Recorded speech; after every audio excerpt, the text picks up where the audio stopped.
माँ बाप, mom dad. आज इस वीडियो के ज़रिए मैं आप दोनों को बहुत बहुत शुक्रिया करना चाहती हूँ और इस वीडियो के ज़रिए मैं आपको एक शुक्रिया पत्र जो होता है वो लिखना चाहती हूँ।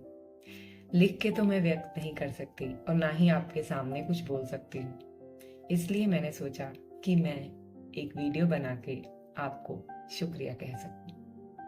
माँ बाप जिन्होंने हमें इस संसार से जोड़ा है, शायद हम कभी भी उनका शुक्रिया नहीं कहते, उनके सामने तो बिल्कुल ही नहीं बोल पाते, क्योंकि पेरेंट्स ना ही अपने बच्चों को कभी कुछ बताते हैं और ना ही बच्चे अपनी खुशियां जरूर पेरेंट्स के साथ शेयर कर सकते हैं बड़े होके, पर पेरेंट्स कभी भी अपना ना दुख बताते हैं और ना ही कोई प्रॉब्लम में अगर वो होंगे तो वो शेयर करते हैं।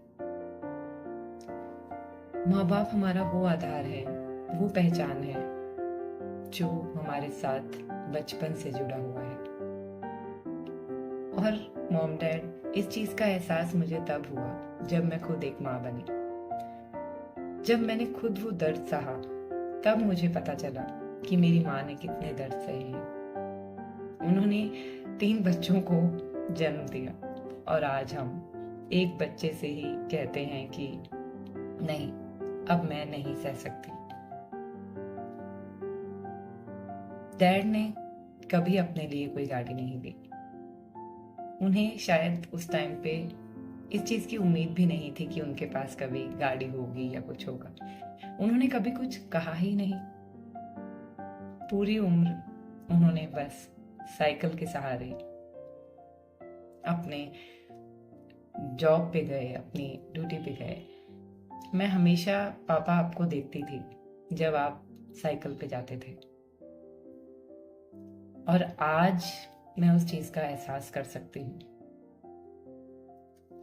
और मुझे हमेशा ये उम्मीद होती थी कि जब शाम को पापा वापस आएंगे तो मेरे लिए कुछ जरूर लेके आएंगे, क्योंकि उस समय मुझे उन चीजों का कुछ पता ही नहीं था कि किस तरह से पापा हमारी खुशियों का ध्यान रख रहे हैं और अपनी खुशियों को भूल चुके हैं। आज जब मेरा बेटा अपने पापा का वेट करता है और रोज उसे भी ये उम्मीद होती है कि मेरे पापा भी मेरे लिए कुछ जरूर लेके आएंगे, तब मैं उस चीज को महसूस कर सकती हूँ। पापा, आपका बहुत बहुत शुक्रिया जो आपने अपनी हर चीज का सेक्रीफाइस करके हमारी हर खुशी को पूरा किया।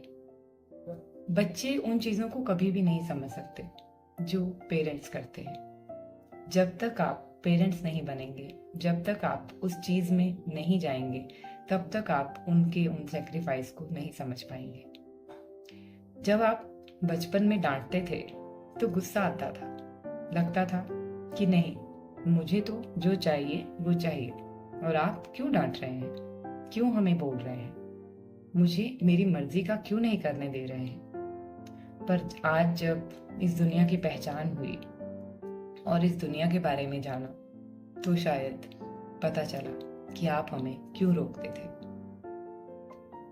मॉम हमेशा कहती थी कि बड़े होके अपने पैरों पे खड़े होना, अच्छे से पढ़ना, ताकि तुम्हें किसी के आगे हाथ ना फैलाना पड़े, अपनी पहचान बनाना।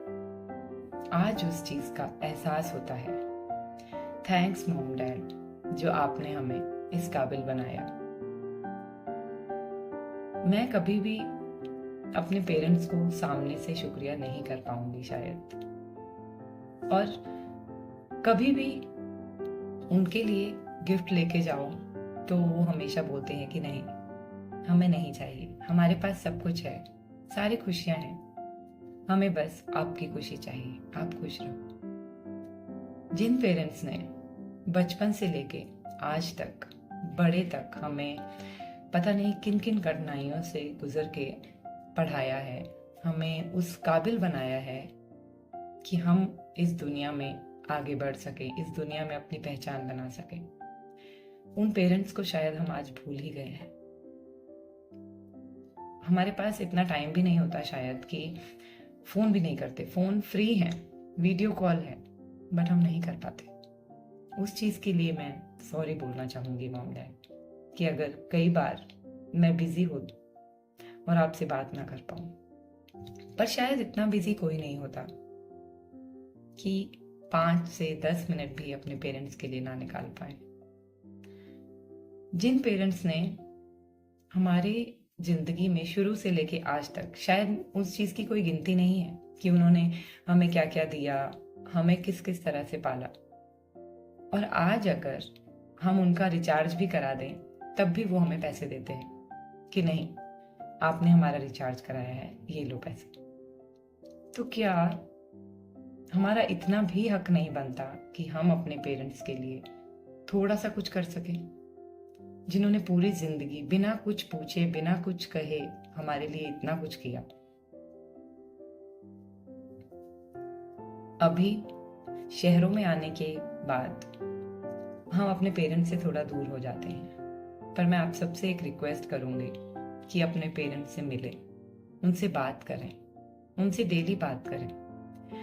आज उनकी आंखों में एक दर्द है क्योंकि उनकी उम्र हो गई है। वो बस इंतजार करते हैं अपने बच्चों का।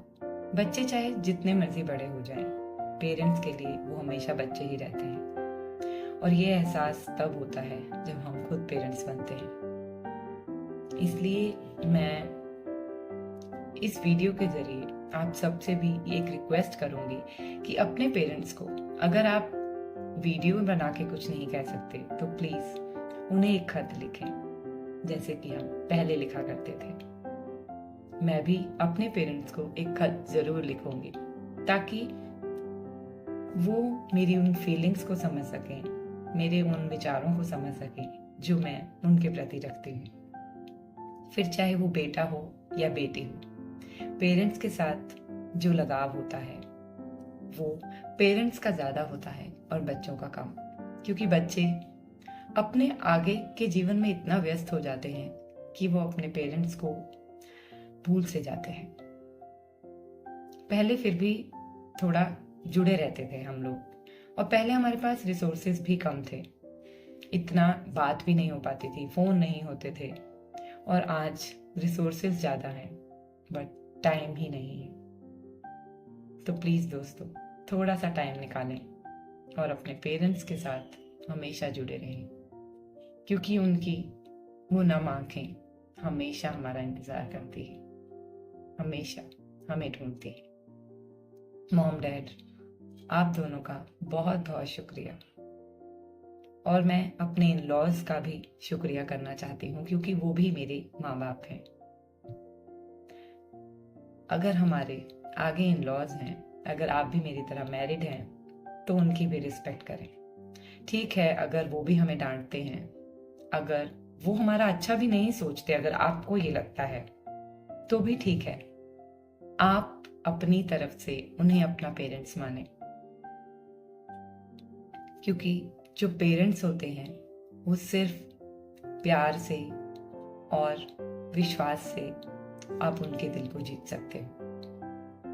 अगर आप अच्छे हो, अगर आप अच्छे से बात कर रहे हो, अगर आपने सीखा है कि कहाँ पे आपको उनकी रिस्पेक्ट करनी है और उनकी बातें सुननी है, आपके अंदर अगर सहने की शक्ति है, तो आप हर चीज में खरा उतर सकते हैं। इसलिए प्लीज अपने इन लॉज की भी उतनी रिस्पेक्ट करें जितनी आप अपने पेरेंट्स की करते हैं।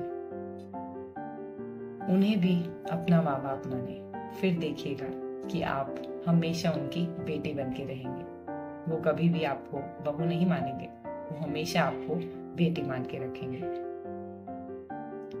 मैं उम्मीद करती हूँ कि मेरी इस वीडियो से आप लोगों को भी कुछ विचार समझ आए होंगे और मेरे विचारों से आपको भी थोड़ी सी कुछ जिज्ञासा हुई होगी। तो प्लीज अपने पेरेंट्स को ये प्यार भरा खत जरूर लिखें और थोड़ा सा टाइम जरूर निकालें। Thank you.